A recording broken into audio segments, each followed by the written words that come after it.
Leo's little garage. Dust devils danced on Main Street, the only street that truly mattered in Harmony Creek, Kansas. Leo's little garage, a faded blue shack squeezed between Mrs. Henderson's bakery and the feed and seed, looked perpetually on the verge of collapsing into a pile of sun-baked wood. But Leo Maxwell kept it running, kept it breathing, the same way he kept the town's sputtering Chevys and bulky Buicks alive. The smell of motor oil mingled with a faint whiff of Mrs. Henderson's cinnamon rolls hung thick in the air. Inside, Leo, a man built like a gentle bear, wrestled with the stubborn carburetor of old Mr. Abernathy's Ford pickup. His brow furrowed in concentration, a smudge of grease painting a charcoal line across his cheek.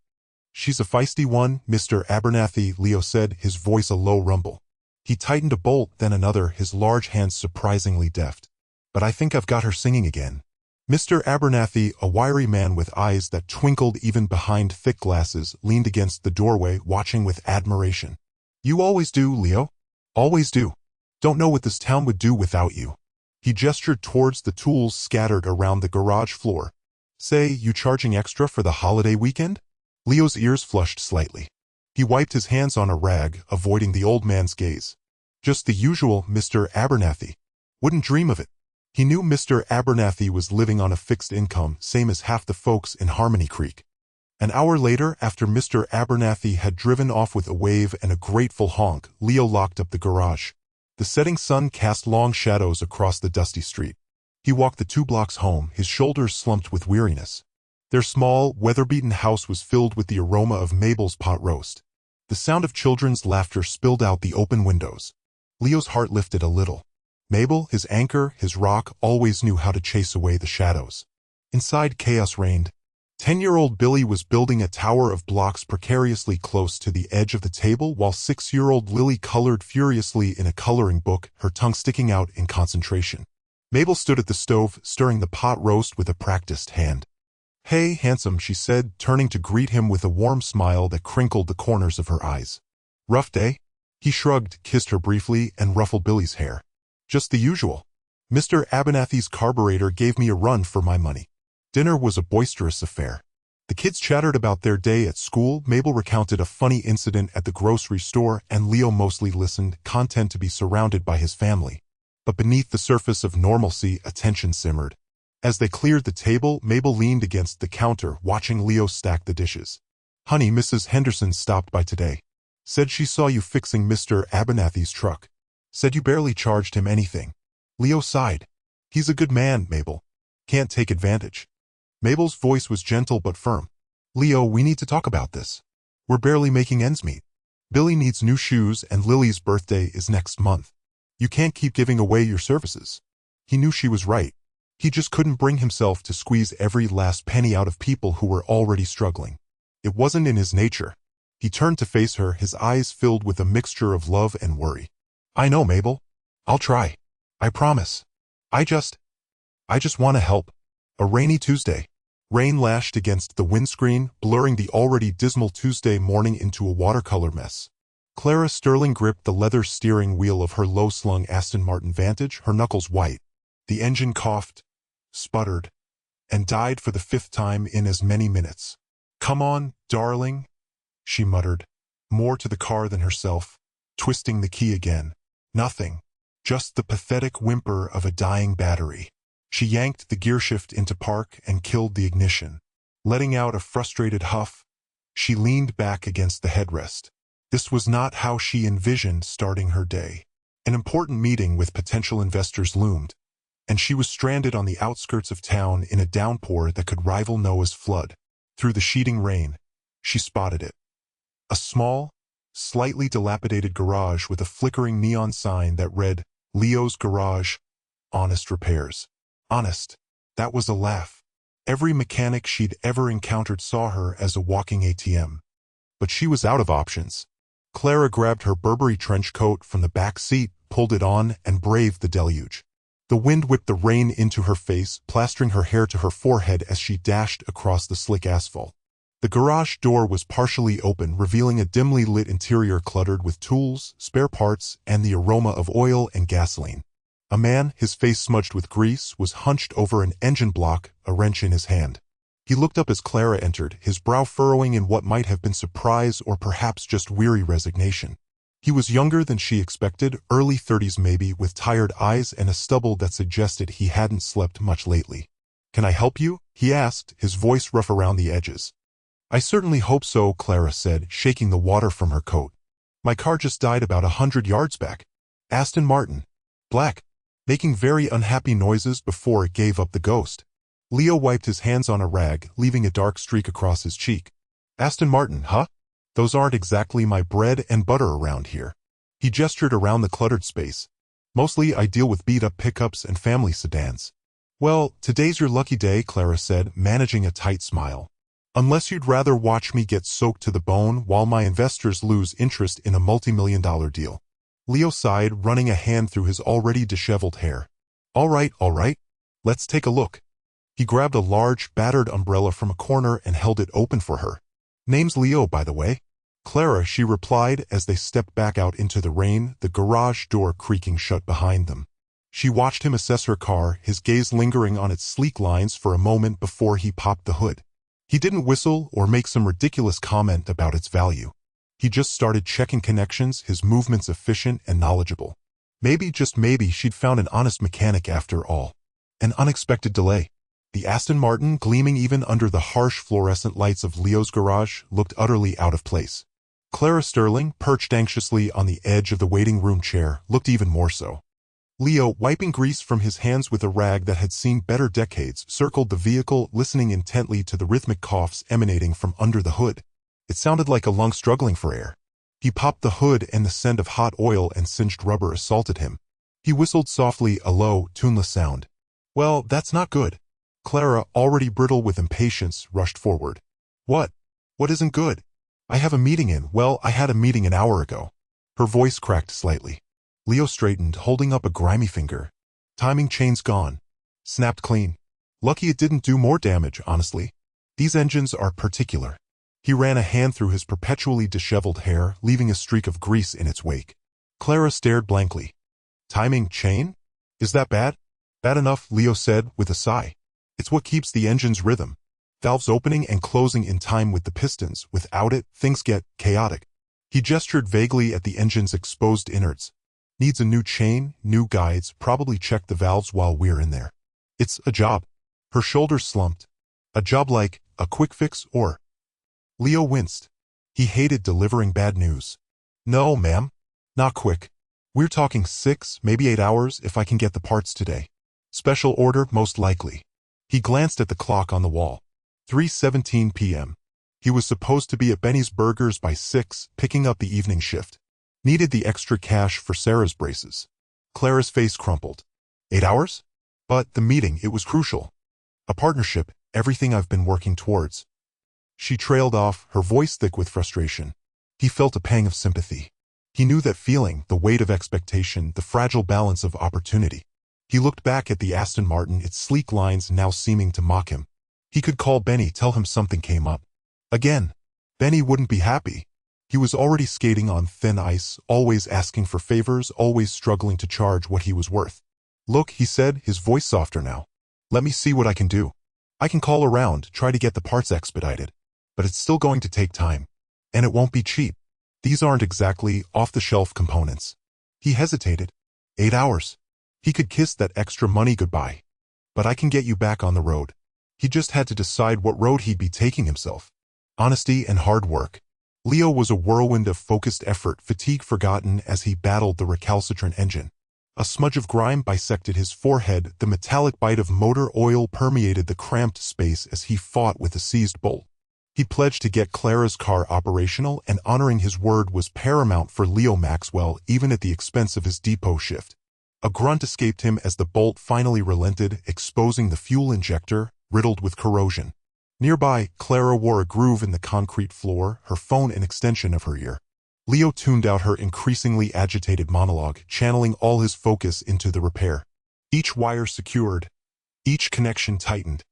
Each measured drop of lubricant was a small victory against the ticking clock. The garage door groaned open, spilling a wedge of sunlight and Mabel, bearing a dented lunch pail. "Hey, sleepyhead," she greeted him. her smile a sunbeam in the cluttered dimness. Figured you could use some refueling. Leo grinned, wiping his palms on a shop rag. A sight for sore eyes. My stomach was staging a rebellion. Mabel placed the lunchbox on the cluttered workbench, her gaze flicking towards Clara, who was now animatedly pantomiming into her phone. Tied up? She inquired softly. Big meeting, Leo murmured, nodding towards Clara. Her chariot decided to stage a sit-down strike. Couldn't leave her high and dry. Mabel squeezed his shoulder. That's my guy. All heart. She opened the lunchbox to reveal a steaming container of Mabel's celebrated chili.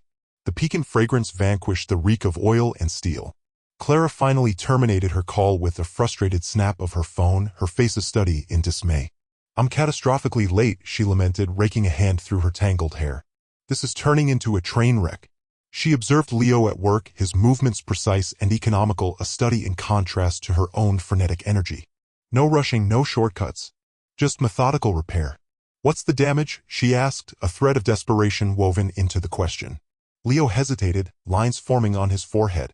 That was always the sticky part. He knew the standard rate, but he also saw the anxiety etched on her face, the burden of the derailed meeting. Just cost of parts, he mumbled, avoiding eye contact. Mabel, sensing his unease, interjected, and a little something for Leo's time. He's sacrificing his own paycheck to bail you out, remember? Clara's gaze shifted between Leo and Mabel, understanding dawning. She recognized the integrity etched in Leo's weathered features, the unwavering loyalty radiating from Mabel. She saw a man who valued character over cash, a woman who fiercely guarded what she held dear. More than a fair price. Clara dug into her purse, the leather cool against her frantic fingers. The meeting started in 20 minutes, and thanks to Leo, she wasn't stranded on the side of the road.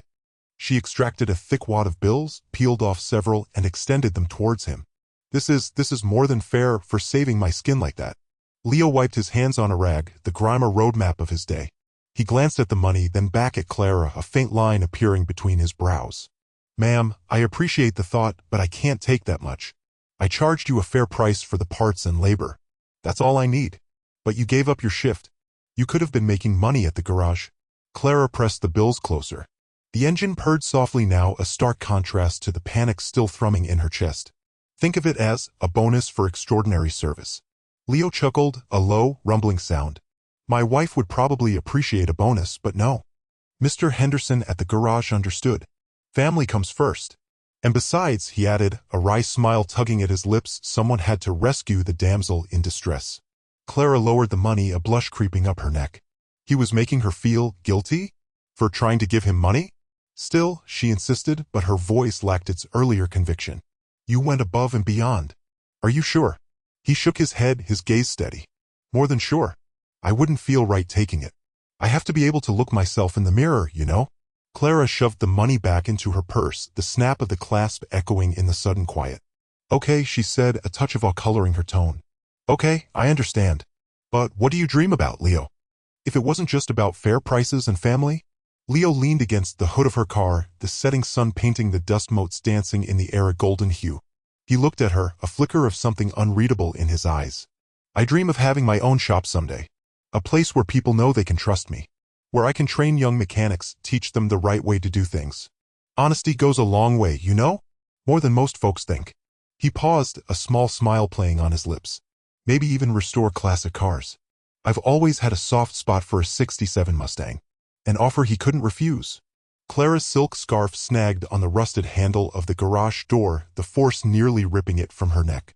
She cursed under her breath, the sound swallowed by the roar of a passing semi. Late. Again. This meeting was crucial. Leo emerged from beneath a cherry-red Mustang, wiping grease from his forehead with a rag that had seen better decades. Everything all right there, ma'am? Define all right, she snapped, then immediately regretted her tone. Sorry. Just a morning.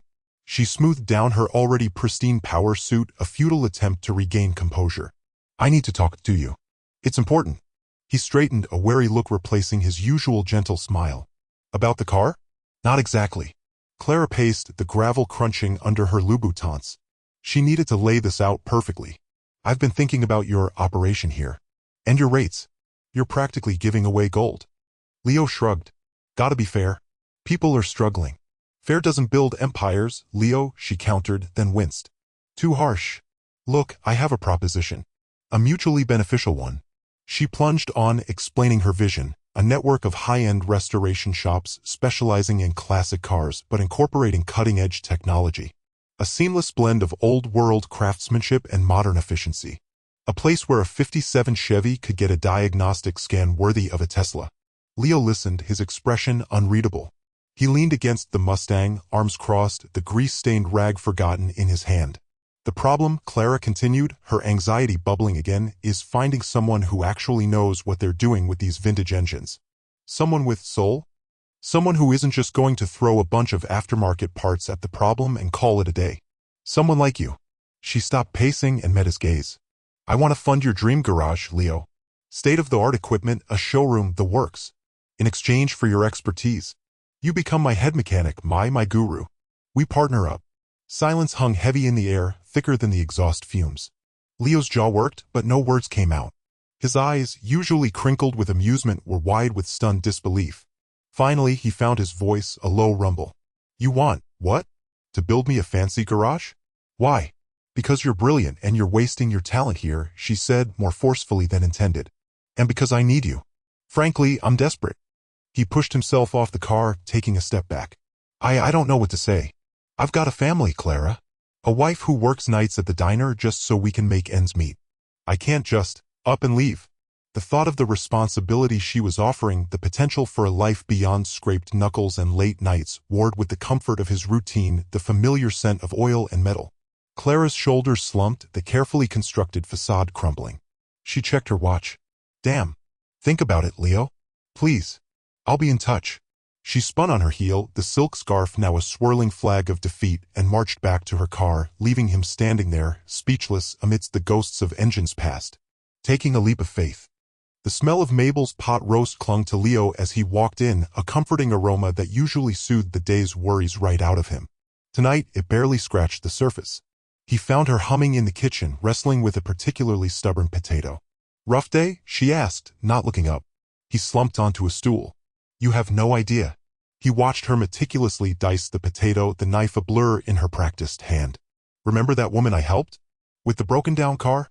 Mabel finally glanced up, a question in her eyes. Clara Sterling? The one who left you that ridiculous tip. Leo chuckled humorlessly. She came back. He paused, gathering his thoughts. She offered me a job. A partnership, actually. The knife stopped mid-chop. Mabel turned, leaning against the counter, her expression now fully focused on him. A partnership? Doing what? He explained the details, the whirlwind of Clara's proposition tumbling out, the struggling auto shop, her vision for a customer-focused garage, the promise of real profit. Mabel listened intently, her brow furrowed in concentration. He finished, the silence hanging heavy in the kitchen. Well, she said finally, a slow smile spreading across her face. That's quite something, Leo. He ran a hand through his already disheveled hair. It's crazy, Mabel. I'd have to quit the garage. It's a risk. A huge one. What if it fails? We have the kids to think about. The comforting smell of roasting meat now felt suffocating. Mabel crossed the small space between them and took his hand, her calloused fingers warm against his. We always have the kids to think about, Leo. But we also have you to think about. You've been talking about opening your own place for years. Complaining about Miller's methods. This could be it. Your chance. He looked into her eyes, searching for doubt, for hesitation. He found none. Only unwavering belief. But the money. We'll manage, she said firmly, squeezing his hand. We always do. We'll tighten our belts. I can pick up extra shifts at the diner. We'll figure it out. She paused, her voice softening. Don't let fear hold you back, Leo. You're a brilliant mechanic and you deserve this. You deserve to build something for yourself, for us. Something you're proud of. The scent of the pot roast suddenly seemed less oppressive, replaced by a faint, hopeful aroma of possibility. He could almost taste it, the metallic tang of ambition, the sweet spice of success. He took a deep breath. What if I mess it up, Mabel? What if I let you all down? She tilted her head, her eyes twinkling. You won't. Because you're not just a mechanic, Leo Maxwell. You're a force of nature. And because I'll be right here, every step of the way, making sure you don't. She winked. Besides, who else is going to fix my car when it inevitably decides to give up the ghost? A genuine smile finally broke through. All right, he said, the word feeling strangely light and exhilarating on his tongue. All right, I'll do it. I'll take the leap. Building dreams together. The late afternoon sun cast long shadows as Leo and Clara crunched across the overgrown field behind the diner. Queen and Lay swayed in the breeze, their delicate white heads brushing against Clara's tailored blazer. She tugged at the collar, the fabric suddenly feeling constricting. This feels right, Leo said, his voice laced with a quiet satisfaction. He kicked at a clump of dried mud, sending it skittering across the uneven ground. Plenty of space. Easy access from the highway. And the diner will bring in customers. Genius location, Clara. Clara just nodded, her mind already racing. She glanced at her watch, a knot tightening in her stomach. Okay, so we're thinking a 6-bay garage, state-of-the-art equipment. We need to finalize the blueprints, the contractor bids. I have a meeting in Dash. She checked her watch again, wincing. 40 minutes. A really important one. Leo noticed her distress. Hey, breathe. We can look at the blueprints tonight. I'm free after I tuck the kids in. Over the next few weeks, the field transformed. The air vibrated with the roar of bulldozers and the clang of steel. Leo was everywhere, his hands calloused and greasy, overseeing the construction with a meticulous eye. He wasn't just a mechanic anymore, he was a builder, a project manager, a visionary.